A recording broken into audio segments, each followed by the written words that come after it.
MRI Radio, la géopolitique dans le monde. C'est au XXe siècle que la manipulation de l'information à des fins stratégiques va se diffuser à grande échelle.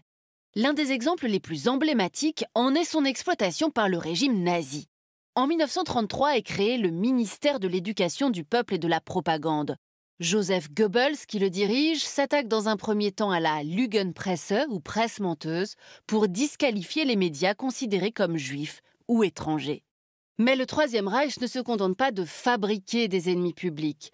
Goebbels lance une campagne autour du concept d'espace vital avec un programme baptisé Schéma général de l'Est pour inciter les populations germanophones à s'installer sur le flanc est de l'Allemagne nazie. Venons-en au XXIe siècle et commençons par établir une distinction entre les processus informationnels délibérés et involontaires. Depuis la pandémie de Covid et la diffusion massive de fausses informations qui s'en est suivie, l'ONU distingue trois catégories. La désinformation d'abord. Elle repose sur des faits totalement faux et vise à nuire délibérément. Il s'agit donc bien d'une manipulation de l'information. Exemple au XXe siècle, dans les années 80, le KGB et la Stasi est-allemande lancent l'opération Infection pour tenter de faire croire, par l'entremise de Jacob Segal, un biologiste est-allemand, que le virus du sida a été créé par un laboratoire de l'armée américaine. Deuxième catégorie, la mésinformation. Elle se distingue de la désinformation par son caractère non intentionnel, bien que les informations concernées soient tout aussi fausses. Exemple, en 2003, lorsque le secrétaire d'État américain Colin Powell brandit à l'ONU une fiole censée contenir de l'anthrax pour justifier l'intervention en Irak. Selon lui, il ignorait que le dossier qu'on lui fournissait était sciemment truffé d'erreurs, le conduisant de fait à mésinformer l'ONU. Enfin, troisième catégorie, la malinformation. Elle se distingue par son caractère partiellement véridique, avec des informations utilisées pour nuire. Il s'agit d'une présentation volontairement trompeuse d'un fait réel. Exemple récent, quand la Russie exploite des images de membres du bataillon ukrainien Azov portant des tatouages nazis pour affirmer que l'Ukraine, dans son ensemble, est gangrénée par le nazisme. Ce bataillon existe, mais il n'est pas représentatif de l'armée ukrainienne. De façon générale, les États s'engageant dans des manipulations de l'information disposent de différents outils et techniques d'influence, et c'est ce qu'on va voir maintenant. Premier niveau, l'influence étatique dite blanche, avec d'abord le rôle des diplomates, à l'image de cet ambassadeur chinois en France, Lu Shai, qu'on surnommait le loup guerrier. Ce dernier n'hésitait pas à nier dans les médias toute exaction de Pékin à l'encontre de la minorité musulmane des Ouïghours dans la région autonome du Xinjiang ou à remettre en cause la souveraineté des pays de l'ex-URSS. Les médias d'État sont aussi des outils qu'utilisent les gouvernements autoritaires dans leurs opérations informationnelles puisqu'ils contrôlent l'intégralité du contenu qu'ils diffusent. À la différence des médias de service public des régimes démocratiques, comme la BBC au Royaume-Uni, RFI en France ou même Arte, qui n'hésitent pas à critiquer leurs gouvernements respectifs. En Russie, le Kremlin s'appuie ainsi sur la chaîne RT, anciennement Russia Today. Mais après avoir été interdite d'émission en Europe en mars 2022 avec la guerre en Ukraine, RT cherche à se redéployer en Afrique. La chaîne a prospecté au Kenya et en Afrique du Sud pour y établir les bureaux de ses versions francophones et anglophones, et un nouveau bureau a été ouvert à Alger fin mars 2023 pour la version arabophone. Autre média d'influence russe, Sputnik, qui se distingue de RT par ses publications au ton souvent plus offensif et qui est lui aussi lié au groupe Rossiya Segodnia, l'organisme de communication officiel de la Russie à l'international. Direction maintenant l'Iran. Le régime islamique s'appuie quant à lui sur deux acteurs médiatiques à portée internationale, Pars Today et Presse TV, détenus et financés par l'organisme de radiodiffusion d'État.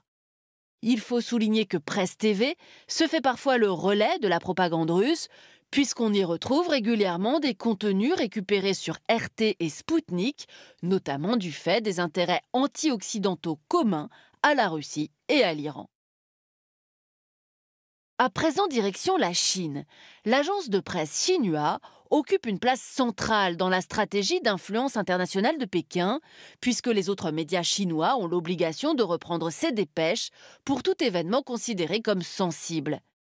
Dès 1998, Pékin a par ailleurs érigé une grande muraille numérique afin de contrôler l'information sur son territoire et limiter l'accès à des sites étrangers.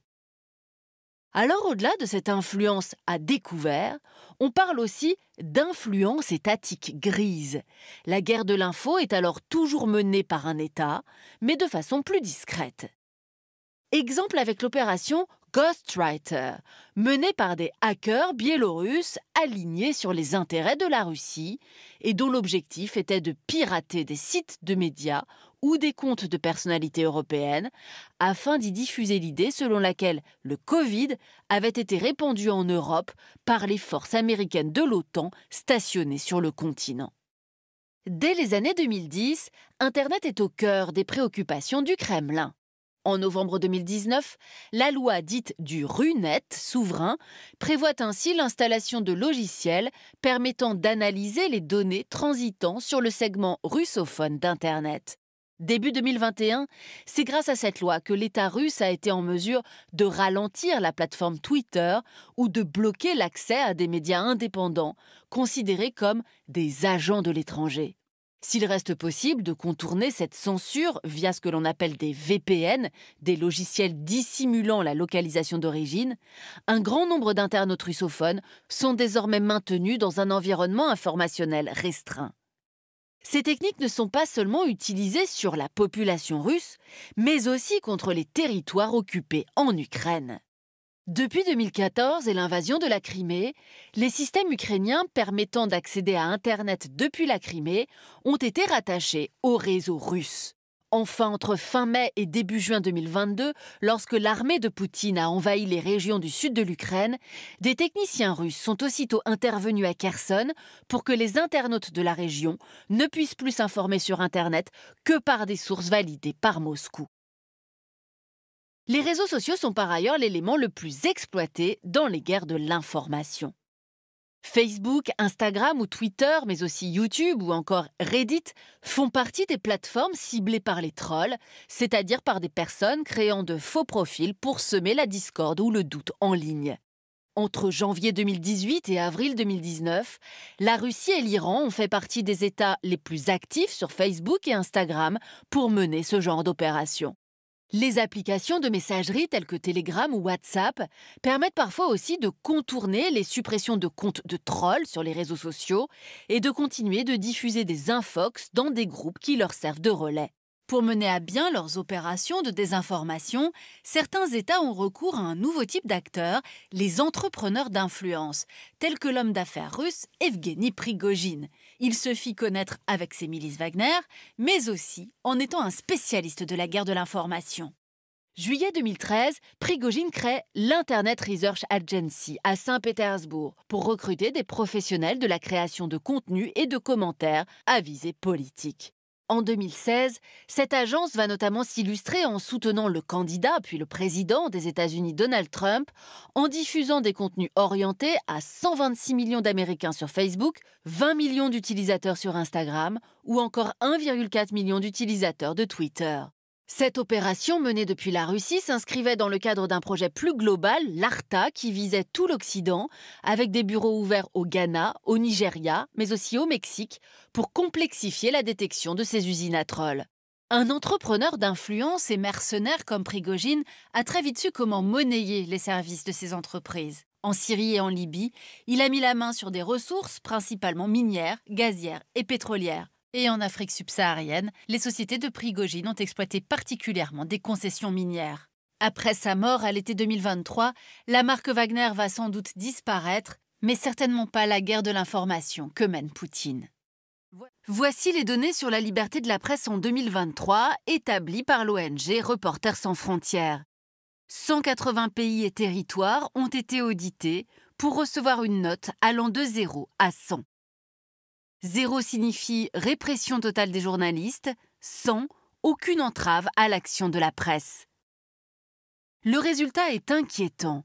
Seuls 8 États ont une bonne situation de leurs médias, c'est-à-dire pouvant travailler en sécurité, dans l'intérêt général, sans interférence. Ils ont reçu des notes entre 85 et 100, tous sont en Europe du Nord, la Norvège restant leader mondial depuis 2017, avec 95,18 sur 100. Viennent ensuite 44 États avec une situation plutôt bonne, du Timor oriental aux États-Unis, de la France et l'Allemagne à la Corée du Sud. Mais dans 7 États sur 10, le quatrième pouvoir souffre. Dans 55 pays, la situation est problématique, de la Hongrie au Ghana et du Brésil à la Grèce. Dans 42 pays, la situation est difficile, au Mexique, en Amérique du Sud, au Maghreb, en Afrique subsaharienne, en Asie centrale, en Indonésie. Enfin, dans 31 États, la situation de la presse est très grave, dans certains pays du Moyen-Orient, en Inde, en Russie, et tout en bas du classement, le Vietnam, la Chine et dernière, la Corée du Nord. Pourtant, au fil du temps, la liberté d'informer est devenue un droit fondamental. Voyons comment. L'article 11 de la Déclaration des droits de l'homme et du citoyen de 1789 le dit clairement. La libre communication des pensées et des opinions est un des droits les plus précieux de l'homme. Tout citoyen peut donc parler, écrire, imprimer librement. En permettant la confrontation des idées, le droit à l'information est une condition fondamentale de la démocratie. La liberté de la presse est née en Europe suite à l'invention de l'imprimerie au XVe siècle. 1766, la Suède est le premier pays à l'inscrire dans la loi. En 1791, le célèbre premier amendement de la Constitution américaine interdit au Congrès de limiter la liberté d'expression et de la presse. En France, la loi sur la liberté de la presse sera promulguée en 1881, une loi toujours en vigueur. En Allemagne, elle fut inscrite dans la Constitution de Weimar. Enfin, elle devient universelle avec la Déclaration des droits de l'homme de 1948 et, en principe, juridiquement contraignante pour les 174 États partis au pacte international relatif aux droits civils et politiques de l'ONU. La liberté d'informer est intimement liée à un régime réellement démocratique. En effet, lorsque cette liberté d'informer est entravée, on peut alors s'inquiéter aussi pour la démocratie. Pour cela, regardons le classement des démocraties, le Democracy Index, établi par le groupe The Economist. La liberté de la presse est globalement ou en partie respectée dans les démocraties pleines et imparfaites. Mais dans les 36 régimes hybrides, corrompus et peu démocratiques, les pressions sur les médias sont fortes. Et dans les 59 régimes autoritaires, soit l'État contrôle les médias, soit la critique des pouvoirs y est dangereuse. Et tout d'abord, prenons la direction de l'Asie. C'est ici que les grands régimes autoritaires ont jeté le plus grand nombre de journalistes en prison, surtout en Birmanie, en Iran, qui réprime le mouvement Femmes, Vie, Liberté, au Vietnam, et surtout en Chine communiste, pays à parti unique sans aucun contre-pouvoir. À Pékin, les médias d'État sont sous le contrôle direct du Parti communiste chinois de Xi Jinping. La censure est omniprésente, surtout sur les questions stratégiques, Taïwan, Tibet, Hong Kong et Xinjiang. Dans cette région autonome, la féroce répression anti-musulmane est soumise à un blocus médiatique total. En tout, presque un quart des journalistes emprisonnés dans le monde le sont en Chine, dont 77 Ouïghours. Quant à la région administrative spéciale de Hong Kong, dotée jusqu'en 2014 d'une presse florissante, elle a subi une mise au pas sévère. Le procès contre le grand patron de presse Jimmy Lai pour conspiration en est la preuve. Parallèlement, Pékin exporte sa vision du monde via 5 chaînes en anglais, arabe, français, russe et chinois, qui seraient diffusées dans 160 pays, et via son quotidien anglophone China Daily. On peut ajouter à ce groupe la Russie, bien sûr, régime qui met en scène des élections, mais où le pouvoir réel est centralisé autour de Vladimir Poutine au Kremlin. Depuis la guerre en Ukraine, Moscou a bloqué Facebook et Instagram, mis fin aux derniers médias libres, dont TV Dodge et le journal, on l'a dit, Novaya Gazeta, du prix Nobel de la paix Dmitri Muratov, et Moscou a poussé le site Medusa à l'exil en Lettonie. Quant aux chaînes de propagande, Russia Today et Sputnik, en partie interdites en Europe après l'invasion de l'Ukraine, elles sont en pleine expansion en Afrique, notamment dans les fragiles pays du Sahel. À présent, le cas de l'Inde. Depuis l'élection de Narendra Modi, l'État le plus peuplé du monde essaie d'étouffer la presse libre. Arrivé au pouvoir en 2014, le parti nationaliste hindouiste BJP a en effet encouragé les grands industriels à prendre le contrôle des médias indépendants pour mieux les museler.